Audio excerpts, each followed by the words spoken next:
Hola a Pues todos, sí. gracias por acompañarme nuevamente. Conexión Limpieza. Este día tengo el gusto de que me acompañe Karen Carpio. Ella es consultora en el área alimenticia, pero hay una historia como detrás y como yo les cuento a todos ustedes, fíjense que una de mis mejores amigas, Sofía, me decía que tenés que conocer a Karen, tenés que conocerla, porque de verdad, buenísimo, yo sé que ustedes van a hacer un gran clic, que las dos, que no sé qué, y por fin, después de casi 3 años, yo no sé cuánto. Yo sé mucho tiempo, sí. Hace mucho tiempo, por fin, pudimos unir agendas entre Karen y su servidora, y en realidad hemos desarrollado una buena relación porque somos como muy directas para hablar y siempre andamos como una revolución a mil. Y en eso le dije, mira Karen, es que de verdad que es bien interesante lo que haces, porque ella le toca andar en América Latina supervisando específicamente en el área de bebidas. Y uno dice, wow, es lo que yo he entendido, puede que yo me equivoque, pero así que mejor, Karencita, presentate. Sí, bueno, tengan todos buenas tardes, Berenice, mucho gusto, gracias por animarme a hacer este podcast. Como bien dice ella, nos hemos conocido a través de una amiga que tenemos en común y en realidad hemos coincidido porque vamos a comer y creo que nos fijamos en las mismas cosas, vemos las mismas cosas. Claro, Berenice ve más cosas de limpieza, yo me fijo en prácticas del personal, tantos detalles y tantas cosas que es parte de lo que hacemos realmente. Entonces, sí, realmente yo con el sector alimentos estoy trabajando desde el año 2001. Yo en realidad soy químico farmacéutico, pero desde el año 2001 me comencé a dedicar a la parte de alimentos y comencé haciendo análisis microbiológicos en un laboratorio. Entonces hacía como los organismos de indicador de calidad, pero también hacía patógenos. Entonces me encantó mucho esa parte y ya desde ese año hasta el día de ahora me quedé en el sector alimentos. Lo que tengo mucho de la parte de química y farmacia es que sí tengo la mala costumbre de automedicarme, pero bueno, esa es otra historia.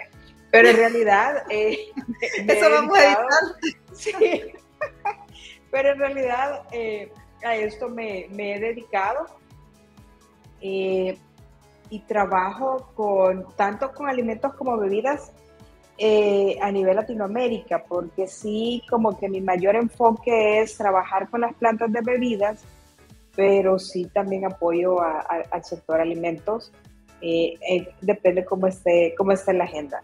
Entonces yo básicamente, además de la parte de consultoría, básicamente llego a inspeccionarlos y auditarlos, a eso es a lo que me dedico actualmente.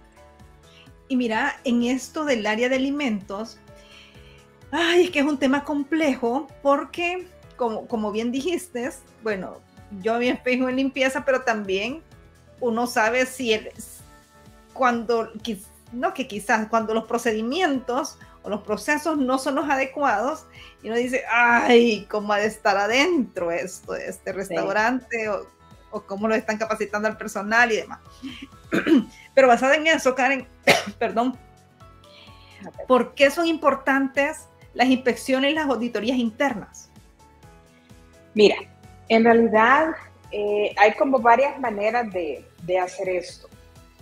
Las plantas de alimentos o de bebidas, e incluso puede ser cualquier otro tipo de industria, porque en realidad yo cuando comencé a trabajar esto, incluso yo visitaba plantas que hacen material de empaque de lo que se conoce como contacto primario. O sea, es bien amplio el tema. Entonces existen tanto las inspecciones como las auditorías internas, como también las inspecciones y auditorías externas. Ambas tienen valores distintos, porque en realidad cuando tú haces una inspección o una auditoría interna, la idea es que aquella persona que no es dueña del proceso visite un proceso al que le es, digamos, que le es diferente y pueda evaluar si los procedimientos tal cuales están definidos se están cumpliendo o no se están cumpliendo. Pero también cuando nosotros recibimos una auditoría o una inspección externa, cambia porque uno llega a evaluar el todo del proceso. Porque en realidad no te puedes enfocar únicamente en un solo procedimiento, sino que tú evalúas todo. Hay una frase que acostumbra mucho a decir las plantas, que no tanto me gusta, pero tiene hasta cierto sentido, es algo que llaman ceguera de taller. Okay. Uno en el día a día se va acostumbrando tanto a lo que tiene a su alrededor que ya lo ve bien y lo ve normal. Y esa inspección o esa auditoría, que puede ser interna de otro departamento, puede ser externa, que es lo que yo hago, alguien que es completamente ajeno a la planta, completamente al proceso, y es como que para uno todo es nuevo. Entonces tú comienzas a ver, comienzas a observar o leer documentación, y como no estás con eso el día a día, cada cuestión que es distinta a uno le llama la atención. Y tú preguntas el por qué está algo de esta manera o de otra manera. Y básicamente a eso, ese es el valor que para mí da la parte de inspección auditoría. Y en realidad, parte de lo que también he logrado ver a través del tiempo es la importancia del involucramiento de gerencia. Porque cuando el gerente, puede ser el gerente de la empresa o el gerente de planta, va a depender del tipo de organigrama que tengan cada uno de ellos, se involucra, también su visión cambia. Y no es porque su personal está haciendo algo mal, es simplemente se acostumbra uno al día a día. El que nos puede pasar incluso en nuestras casas, que yo tengo una taza, por ejemplo, almacenada en el mismo lugar siempre porque me acostumbré a tenerla ahí, y llega una visita y me dice, ¿por qué guardas las tazas ahí? Entonces, esa es un poco la visión de la auditoría y la inspección externa. Y Entonces, te comprendo un montón porque lo mismo me pasa con los procesos de limpieza, cuando me toca auditarlos. Es que, ¿y por qué? O sea, en el momento no puedes decir como, ¿y por qué lo están haciendo así? Vea, uno toma nota y uno se queda no, yo viendo sí como, les digo, yo por súper eso le feliz porque decís, sí yo les puedo tomo decir, nota sí. y después, Sí. a no ser que sea algo bien grave que no te puedo explicar cuando veo el proceso de limpieza de baño, que yo digo, ¿y quién los ha capacitado? ¿Por qué están haciendo esto? Cuando es como demasiado. O sea, normalmente solo tomo nota, pero buenísimo vos Sí, que después ya hago ya el resumen y les digo, miren, he observado claro. vean. Yo porque en realidad parte de mi visita no solo es generar reportes, sino que en el mismo momento ir trabajando, y yo también necesito ir entendiendo el porqué de las cosas, porque es como extraño, pero es como que uno va armando una historia de la planta a medida que tú vas haciendo recorrido. Entonces, por ejemplo, si yo observé algo al inicio, a las 8:30 de la mañana, yo lo dejo como guardado en mi mente, y veo algo similar a las 2 de la tarde, uno es información con lo que vi a las 8:30 de la mañana, y yo más o menos estoy entendiendo el comportamiento de la planta. Y depende del tipo de planta, quizás las visitas más cortas son de 2 días, pero en promedio estoy con ellos 3 días. Entonces ya para el final del segundo día yo tengo una historia un poco más clara, que es lo que me sirve a mí para que las plantas se capaciten, mejoren, y también retroalimentar al gerente para decirle esto es lo que podemos mejorar y en eso es lo que se puede trabajar. Pero en general eso es lo que yo hago. Bueno, bien interesante. Mirad, cuando uno habla de plantas, se escucha y a uno le ha tocado estudiar lo de las buenas prácticas de manufactura. Y eso es algo que se sigue escuchando, pero en una de esas, Karen, vos me dijiste, pues ya no es tanto, pero mejor aclarame vos si sí o si no. Lo que pasa es que, mira, en realidad es que depende mucho, no hay una tendencia, hay un comportamiento bien marcado actualmente en todo lo que es sector alimentos, unido con el sector bebidas, principalmente aquellos que se están certificando con los esquemas GFSI.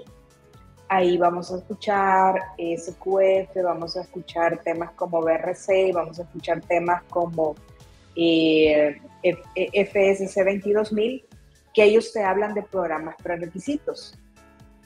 Entonces, y eso que acabas de decir, para los que no están dentro de este rubro, ¿qué significa? Ok, lo que significa es, existe una iniciativa global de seguridad de los alimentos, que viene a ser inocuidad de alimentos, porque usamos mucho la palabra seguridad de alimentos, pero también tiene otra connotación, que ustedes van a ver en las noticias, que se refiere a que todos tengamos seguro algo que comer.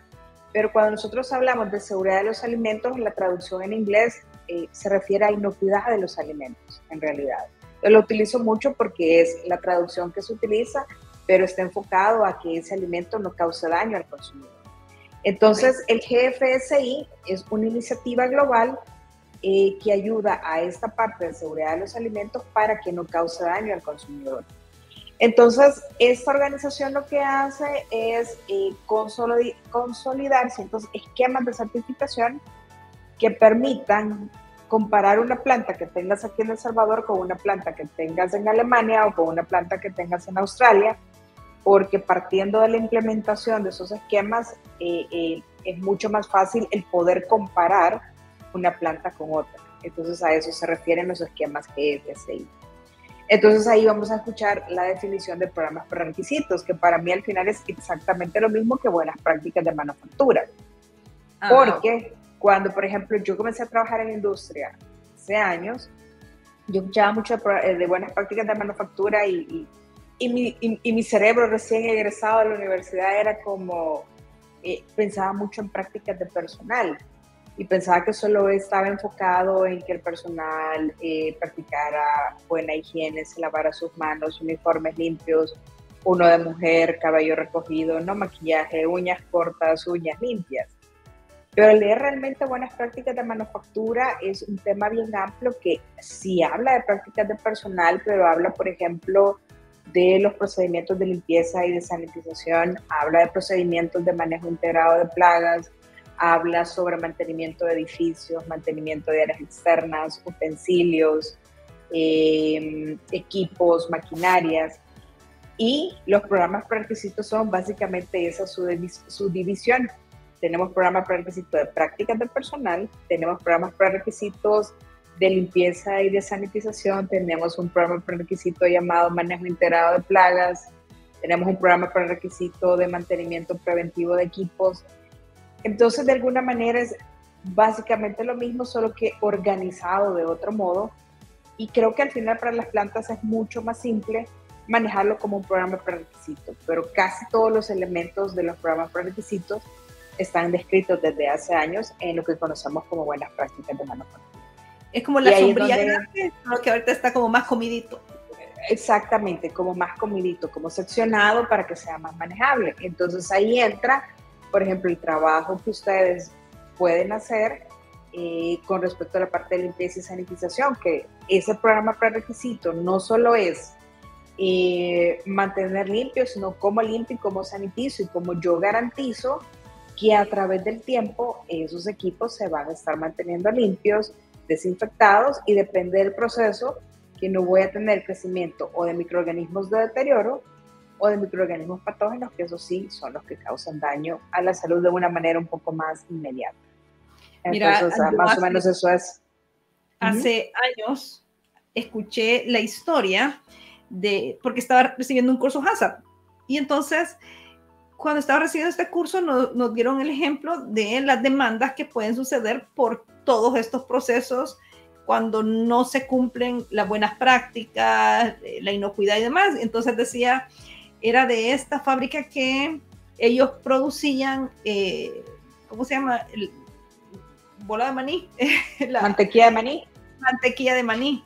Y entonces al fin, y ellos producían en una cantidad obscena la mantequilla de maní, y ellos la vendían a otros con otra marcas privadas.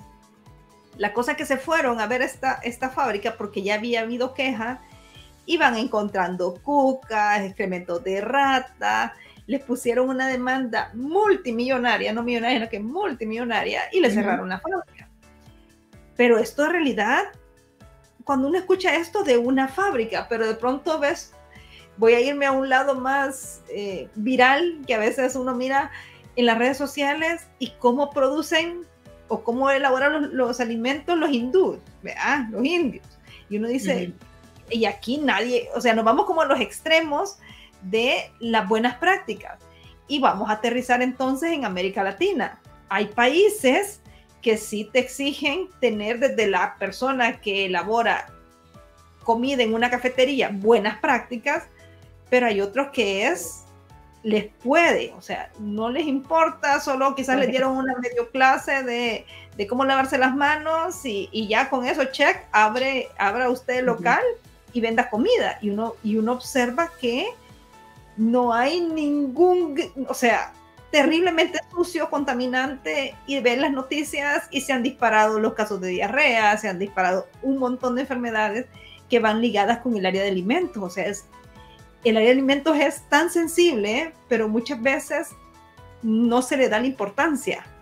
Lo que pasa es que yo lo que he logrado identificar es que nosotros, al menos aquí en El Salvador, somos como, hasta cierto punto nos causa gracia que tú vas a un restaurante y te enfermas horas después o días después. Y simplemente, ay, me cayó mal la comida, y te compras cualquier cosa en la farmacia y te lo tomas. A diferencia de países como Estados Unidos. Allá el que se enferma, como el proceso de salud es bien distinto, tiene que ir a pasar consulta, tiene que ir al hospital, le tienen que hacer todas las preguntas, tiene que decir qué comió, dónde comió, y ellos en Estados Unidos es mucho más fácil trazar, ok, en este hospital hemos recibido 5 personas que comieron en este lugar, estas 5 personas traen los mismos síntomas y probablemente hay un problema en ese restaurante. Entonces acá no hay tanto enfoque porque, como te digo, se les hace gracia para mí.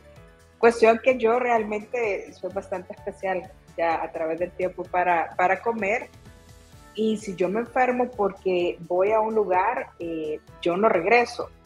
Por lógica, uno por ética profesional, uno no puede andar diciendo, ahí me enfermé, miren, no vayan, porque no es parte de lo que tenemos que hacer, pero en general el salvadoreño no levanta la mano y le causa una gracia.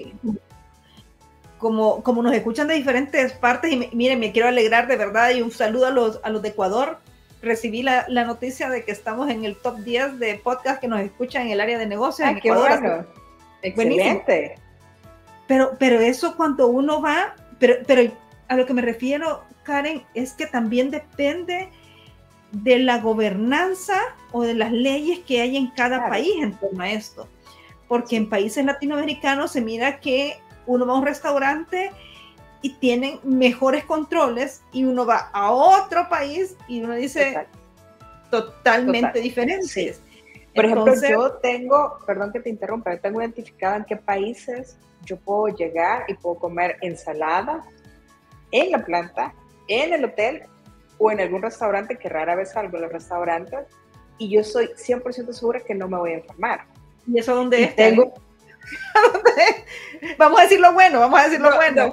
No, lo que pasa es que si tenemos muchos, algunos países se me pueden molestar, pero por ejemplo, lo que es Chile, Argentina, Uruguay, yo en general puedo comer ensaladas con confianza. Y hay ciertos países donde, por ejemplo, no he estado viajando mucho, pero por ejemplo, Colombia también es otro país donde yo puedo hacer eso. De hecho, la entidad responsable de entregar los permisos a las plantas en Colombia, que se llama INVIMA, los reportes que yo he leído, mis respetos para INVIMA, realmente tienen personas bien capacitadas para esto. Pero tengo otros países a los que no voy con mucha frecuencia, como acabas de mencionar, por ejemplo, Ecuador, que está en el top 1. Apenas voy a ir a Ecuador el otro mes de septiembre, voy a estar por allá visitando una planta. Pero uno va más o menos identificando qué países sí, qué países no, pero sí depende mucho de la legislación y del seguimiento que se dé. También depende mucho, pienso yo, del nivel de turismo que tú recibes en esos países. Hay muchos factores que juegan en esta parte, y es un tema sumamente amplio. Yo creo que pudiéramos pasar sin ningún problema toda una tarde y sacamos 1001 historias, y les puedo compartir 1001 historias de cosas vistas, observadas. No tanto quizás en las plantas, sino que también en el aeropuerto, en un restaurante, que va variando en cada país, es completamente diferente. Impresionante, a mí ese tema es crucial, pero uno dice, ¿cómo es posible que permitan tal cosa? O ¿cómo es posible nosotros que somos de El Salvador? Y vos acabas de mencionar algo, cada vez se está incrementando más los turistas. Y yo personalmente amo este país, es bonito, sus playas son una maravilla, estamos cerca, un lugar tras otro, pero no existe el mejor control en inocuidad porque no sé si existen las leyes y el seguimiento adecuado para este tema. Entonces, por lo menos en El Salvador es como... Yo fíjate que en realidad creo que al final funciona como en el resto de procesos. Es responsabilidad de cada compañía.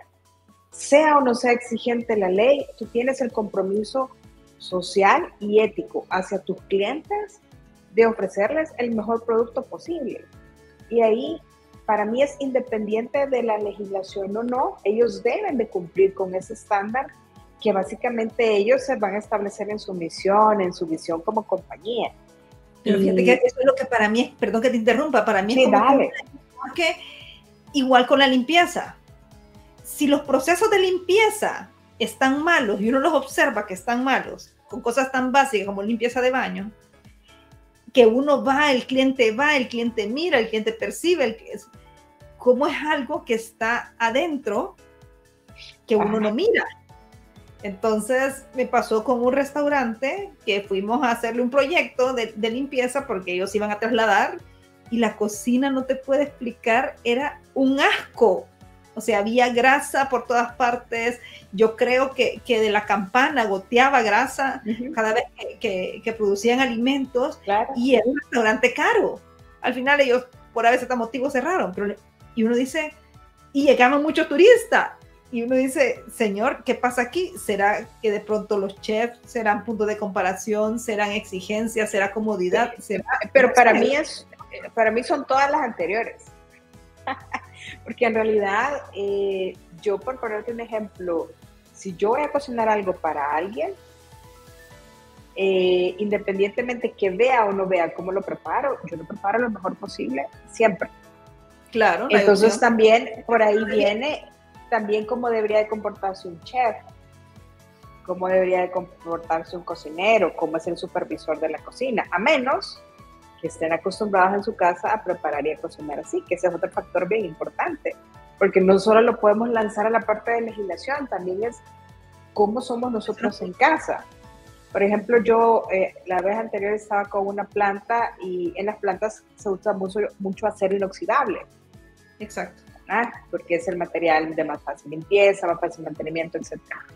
Y entonces de repente veo que me lo están labrando con, nosotros le decimos mascón, pero en otros países le dicen fibra, entonces le estoy hablando de, no estoy haciendo propaganda, pero es el masconcito verde famoso que veo. Rayado. Y entonces les digo yo, ¿y por qué me están usando eso para limpiar esa superficie de acero si no están lavando platos en su casa?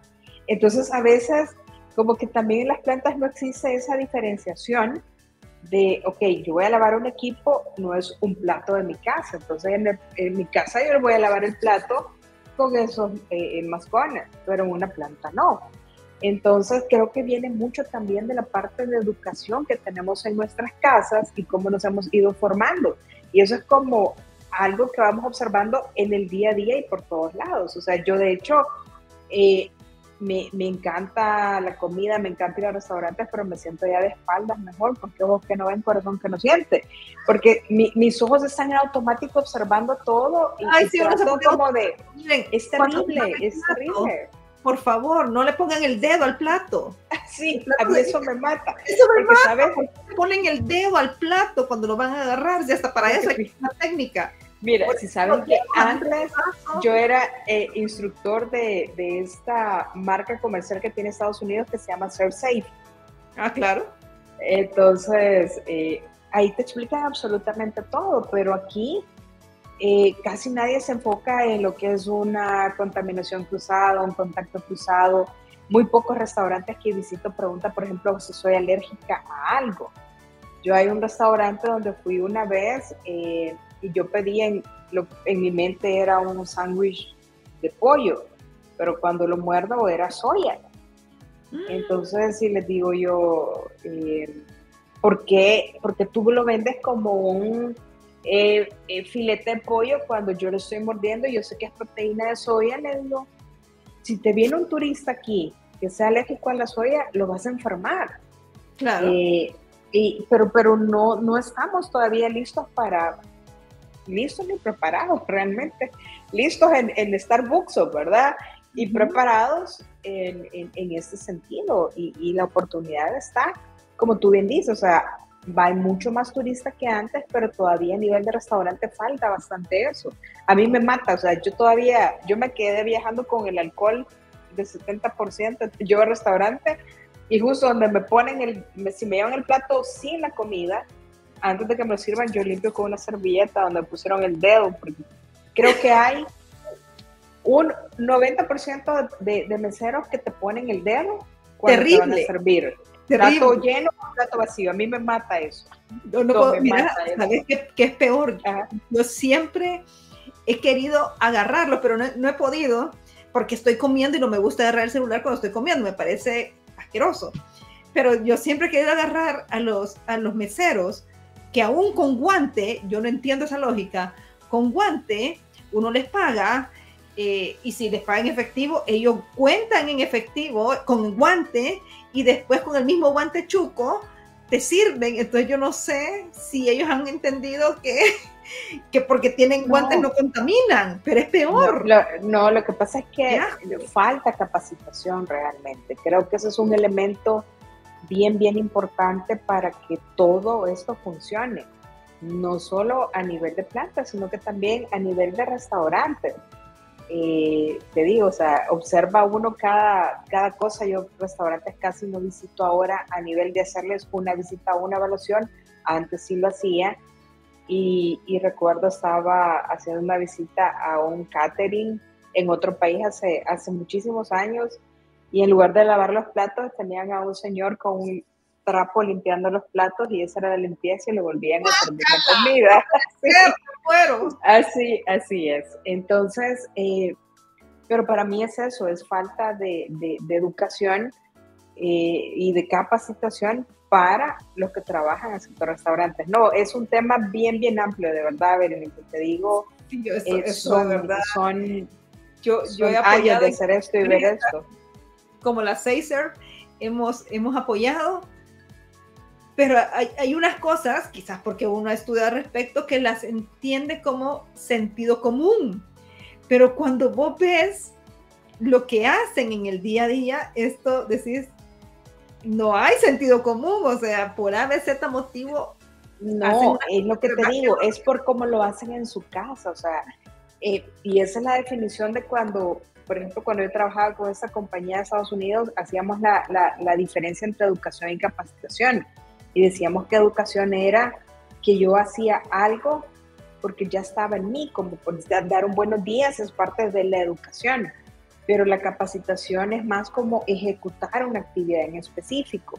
Entonces, la educación es, yo no estoy educado desde casa a que, por ejemplo, voy a usar una tabla para picar la lechuga y otra tabla para picar las carnes crudas. O sea, yo he visto lugares, o conozco personas que donde picaron el pollo y solo le ponen agua a la tabla y comienzan a picar para hacer una ensalada. A mí eso me mata. Y de hecho, cuando yo preparo cocina en mi casa, hago al revés. Primero preparo todo lo que está listo para comer, que son las ensaladas, claro. Y ya al final me quedo preparando todo lo que son carnes crudas. Pero viene desde casa, entonces para ellos es normal, lo que para nosotros es como, ¿por qué lo están haciendo? Ellos es normal porque es su día a día, sí, y para ellos eso es normal porque en su casa así lo fueron observando desde sus padres y eso es lo que llevas a tu vida, o sea, por eso la educación en casa es tan importante y se va incluso hasta cómo cocino. Claro, y yo creo que también entre todos tenemos que ir educando y dando a conocer esto, y gracias de verdad por tu tiempo, Karen, porque también, miren, un ejemplo, estaba yo en un restaurante de comida rápida muy conocido en el país y de pronto veo a una de las señoritas que trabaja en cocina, que salió del baño y no se lavó las manos. Inmediatamente, y yo vi que directamente se fue a la cocina, inmediatamente fui a llamar al gerente y le digo, mire, quiero notificar esto, y le conté, me parece el señor sumamente agradecido, pero a veces nos quedamos callados o simplemente no lo sabemos, pero si vamos alzando la voz, al final es bueno, porque también nosotros recibimos un producto bueno, de calidad, con las menores probabilidades de enfermarnos. Entonces también si algo usted sabe o ha visto que no es lo correcto, hay que dejarlo saber para irnos educando entre todos y aunque sea gotita por gotita, decir, miren, claro, esto no está bien porque yo soy una, me da una, mis hijos se apenan, pero cuando, por ejemplo, vas a comer un sorbete o te van a servir gaseosa, si vas hasta un TikTok hice de eso, si vas a abrir la bolsa de un paquete desechable, la dije en la parte de abajo, porque vas a sacar el vaso de parte de abajo y no vas a tocar la orilla. Pero yo no sé por qué lo abren el lado contrario, donde tomás la bebida, lo abren por ahí y ahí con las manos sucias, con los dedos sucios, sacan el vaso y te sirven. Eso para mí es... Yo no sé, es súper chistoso, pero te digo, yo estaba en una planta... Miren, discúlpame, yo soy auditora, sí. Eso no es correcto. Mire, yo fíjate que fui a una planta y pues ellos tienen una estación de agua y café y yo quería agarrar agua y los vasos estaban abiertos como tú dices, o sea, tenías que tocar la boca del vaso para poder agarrarlo. Y dije, miren, ya, me ganó la neurosis, lo siento. Entonces cerré con un nudo de ese lado y abriendo el otro lado porque yo no podía ya regresar nuevamente y volver a hacer lo mismo. O sea, yo lo hago con cuidado para no contaminar el otro, pues, pero no tengo garantía que el resto sí lo haga. No, bueno, o sea, cosas tan chiquitas. Es lo que nos fijamos. Que nos fijamos y por eso nos hemos llevado bien con la cara, porque olvídense, o sea. Así es. Fíjense que uno de los puntos que vamos a hablar con Karen, pero yo creo que quizás solo como flash, Karen, si hay alguien que está interesado en exportar y está en el área de alimentos, cosas así como, así bullet point, que son importantes a tomar en consideración, Karen. Ya, miren, para mí es bien importante esto comentarlo porque sí, a nivel Latinoamérica tenemos plantas que exportan a Estados Unidos y lamentablemente tenemos a disponibilidad poca información o consultores que no son tan transparentes en lo que nos guían. Entonces, recuerden, cuando hablamos de las plantas que exportan a Estados Unidos, tienen que cumplir con la nueva Acta de Modernización de la Inocuidad de los Alimentos, que se llama por sus siglas en inglés FSMA, que todos lo conocemos como FSMA. Básicamente ahí hay que cumplir con los reglamentos que me aplican a mi proceso para poder exportar. Eso normalmente lo vamos a encontrar hay un código de regulaciones federales y en la página de la FDA nosotros podemos encontrar toda la información. Yo amo principalmente buscar en el código de regulaciones federales porque esa es la parte de ley de Estados Unidos donde está absolutamente todo, hasta cómo vas a comprar un terreno y también está incluido ahí la parte de alimentos. Entonces, primero es cumplir principalmente con lo que dice esta Acta de Modernización de Inocuidad de los Alimentos. En general pueden ser 7 reglamentos los que ellos describen, pero no necesariamente los 7 reglamentos van a aplicar para cada una de las plantas. Entonces, ¿qué hicieron? Hacer más fortalecido una mezcla entre buenas prácticas de manufactura, porque Estados Unidos se va a pegar a su ley. Entonces, repito, sus buenas prácticas de manufactura y algo que ellos le han llamado análisis de peligros y controles preventivos en base a riesgos, que es parecido a un HACCP, pero se diferencia porque en Estados Unidos el HACCP solo hay algunos alimentos que están regulados a tener el HACCP. Entonces, en este reglamento lo que se trató de cubrir es el resto de la industria que no debe cumplir con un HACCP, que se le conoce como regulado. También está la parte de defensa para los alimentos, que es decir, evitar la contaminación intencional. Adicional a eso también está incluido tanto para humanos como alimentos para mascotas, que eso está unido, pero también está para la parte de animales como pollos, cerdos, reses, que también nos sirven a nosotros como alimento. Entonces básicamente es leer y buscar. Entonces pueden buscar consultores y les van a ayudar, pero siempre lean ustedes primero lo que dice FDA, lo que dice el Código de Regulaciones Federales, que es donde está toda la descripción de ley de país para que ustedes puedan exportar. Tuve la oportunidad de estar a principios de año en una planta que exporta a Estados Unidos. Es una compañía bastante grande y estaban esperando su primera auditoría de FDA. Entonces se estaban preparando para la visita de los inspectores de FDA. Les fue muy bien por el trabajo, pues lógicamente que ellos habían hecho, pero sí es un tema bien amplio. Así que nada más para que tengan precaución, se me cayó esta cuestión, para que ustedes tengan precaución de quiénes son esos consultores que van a buscar para guiarlos para ustedes que exportan, porque al final yo sé que no es fácil exportar, es un costo hasta cierto punto alto, y es parte pues del negocio, asegurar que cumplimos con la ley de Estados Unidos. Pero bueno, cualquier cosa adicional, ahí estoy a la orden. Ya vamos a dejar los una consultita. De Karen, por los que si quieren alguien exportar o quieren la auditoría en una planta o que les ayude en este proceso, vamos a dejar ahí los contactos con Karen. Y olvídense, si nos ponemos las dos, no terminamos. Nos cortan el podcast. Sí, hay muchas historias interesantes realmente. Algún día hagamos de un programa de limpieza y desinfección de plantas. Hagamos uno cortito de eso. Entonces ahí integramos todo tu conocimiento y mi parte de auditoría para aquellos que se dedican también a esa parte principalmente. Me parece excelente, Karencilla. Un gustazo, de verdad. Muchísimas gracias por escucharnos. Muchísimas gracias. Un abrazo. Les deseo lo mejor. Se me cuidan. Un saludo a todos. Cuídense.